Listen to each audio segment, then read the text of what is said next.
Rockets, Warriors. The Rockets, as I said before, were the challenger. Their ship took a turn for the worse, to say the least. Yeah. And they lost game 1, man. And Harden played spectacular in that game. Okay. He played spectacular in that game. Look. Listen, Harden played great. He played great. But if we go back and look at tape, there's definitely some flaws we can point out from Harden game. For one, Steph had to shoot 900% on James Harden. As funny as it was, he went 8 for 15. No, I'm talking about when Harden was guarding him. I swear to God, he didn't miss. He blew by him like 4 times. Everything was a layup, basically. I mean, yeah, but that's also why when everybody is asking me, like, do I think Steph Curry is as hurt as he was in 2016? No.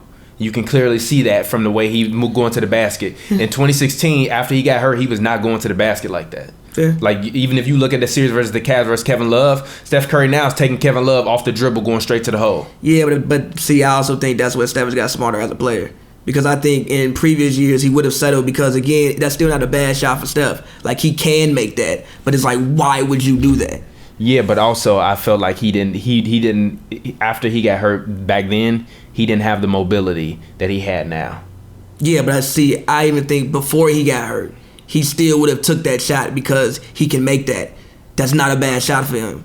And now that's why I said I thought it was a bad shot when he shot it. I feel like we was watching that, like me, you, and Scott was watching that together, and I was Scott was upstairs. Oh well, yeah. I was like, that's go to the hole, and he took a 3, and I was like, why did you just do that? You just lost your team the series, and he did. I think you actually said that out loud. I'm serious. I think you actually. Why did you do that? Like, you just lost y'all the series. It's fucking Kevin Love. Go past Kevin Love. Go around Kevin Love. But that's why I think he's got smart as a player. But regardless, back to that. And honestly, man, I think Houston, for the most part, all things considered, they didn't play terrible. But like you said, they fumbled the bag away at the end. I think they were up. He had a turnover. It was at about 4:30 when I think they were on a little bit of a run. They had cut the lead to 7. Harden gets in transition and throws a lob to Clint Capella somewhere that Clint Capella was not. Turn the ball over immediately. Clay comes down, hits a 3, 10-point game get out of hand. I think if you come down there, you get a good possession, you at home, okay, maybe they start pressing a little bit, you can maybe cut the lead down, maybe you take the lead. I think that was the pivotal play of the game. But up until then, I didn't think Houston played bad, which sucks for them. But like I said, I don't think Houston has a chance. What did I say? I'm giving them 6 games because I want to be respectful to a 60-win team. But no. I mean, look. What I went back and I watched, my analysis before this, and my biggest points back then were, number one, trying to keep Houston from, getting a bunch of transition buckets. Houston only had 3 fast break. They only had 3 fast break points yesterday. 3. Yeah. For the entire game. 3 for the entire game. Yeah. Now, they had 18 assists, but those were the toughest 18 assists I've ever seen a team get.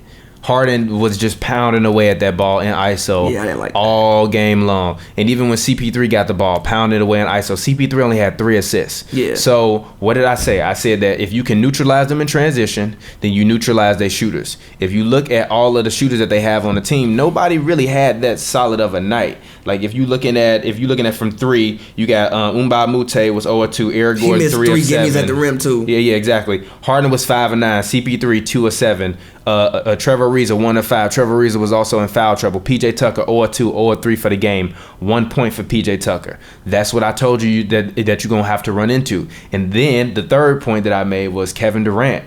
I told you, what did I say? He can give you 25 on 50% shooting from any spot on the floor. And what did they do? They did not try to play the Rockets game. They played their game, like I told you, what they would play like they play versus the Cavs, which is where they put the ball in the half court. When they get opportunities for transition, they run. They had 18 points in the fast break versus the Rockets 3, and then you give the ball to Kevin Durant. That's what you would have liked to have done with Harrison Barnes, where you can just dump it. Literally, if you could have given Harrison Barnes 17 shots a game, Kevin Durant, Steph Curry, Klay Thompson all taken within 1 shot.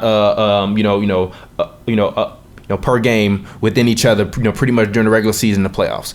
So if Harrison Barnes could have been taking 16 to 17 shots a game and could have gave you at least 45 to 50% shooting on that, then you still have a viable option. But then when you take and you put Kevin Durant on there, that's not like putting gasoline. It's like putting rocket fuel on the fire, because they gave him the ball where Harden just stand at the top of the key trying to dribble people to sleep. Kevin Durant get the ball, get in the triple threat position, start working his footwork, hit you with 6 dribbles, do a spin move, drive to the paint, one-handed float over CP3 in the middle of the lane, and it's just like, what can you do about that? That's not even... PJ Tucker get on you. You fine, cool. I put him in the post. Boom, boom, boom. Hit a move. Turn around, fade away, hitting it, pull up transition 3, hitting it, going straight to the rim, getting it. Like, he was everywhere. The man literally shot 14 for 27. It didn't even look like he took 27 shots. It looked like he took 50. It didn't to me.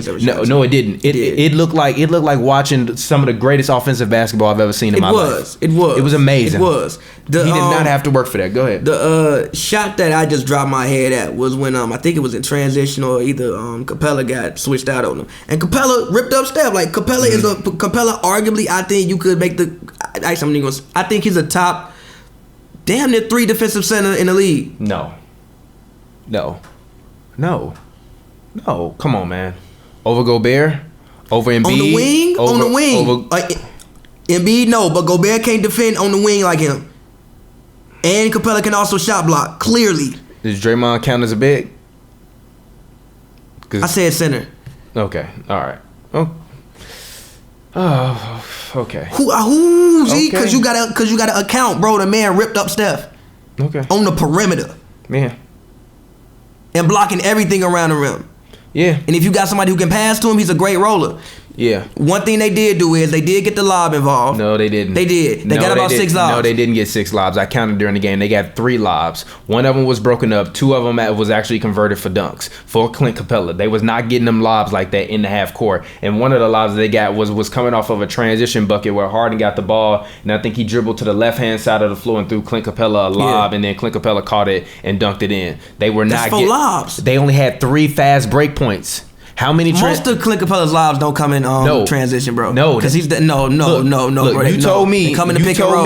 You told me Clint Capella was going to be able to go out there and play well. He didn't play well. 12, 6, and 3. With the way Clint Capella 12, 6, and 3 is not well. That's what happened when Harden dribbled the ball all the damn time. Hey, you told me that them lobs was going to be flying. 4 lobs is not enough lobs for Clint Capella. Listen. When they ran the pick and roll, pretty much they got what they wanted most of the time. The thing is, they completely abandoned the pick and roll, and they pretty much basically picked out Steph and was like, all right, wherever Steph is, we gonna get that switch and let you dribble the ball all game, Harden. That's not going to work for 4 games. You're gonna have to get other people involved, get the pick and roll involved. You have one of the best pick and roll players in the league. Use them. I promise you, go back and watch. Most of the time when they ran the pick and roll, they got what they wanted. You only saw 4 lobs because they probably only attempted 4 lobs because they wasn't using it. They kept picking on Steph, which was they weren't using it because you can't use it. You can't use it. They got stifled on defense. They got stifled on defense. Every time they ran, they got what they wanted. Playoffs. Every time they ran, they got what they wanted. Huh? Every time they ran it, they got what they wanted. No, but they got every time they ran it, they got what the Warriors wanted, because that's what the Warriors want them to do.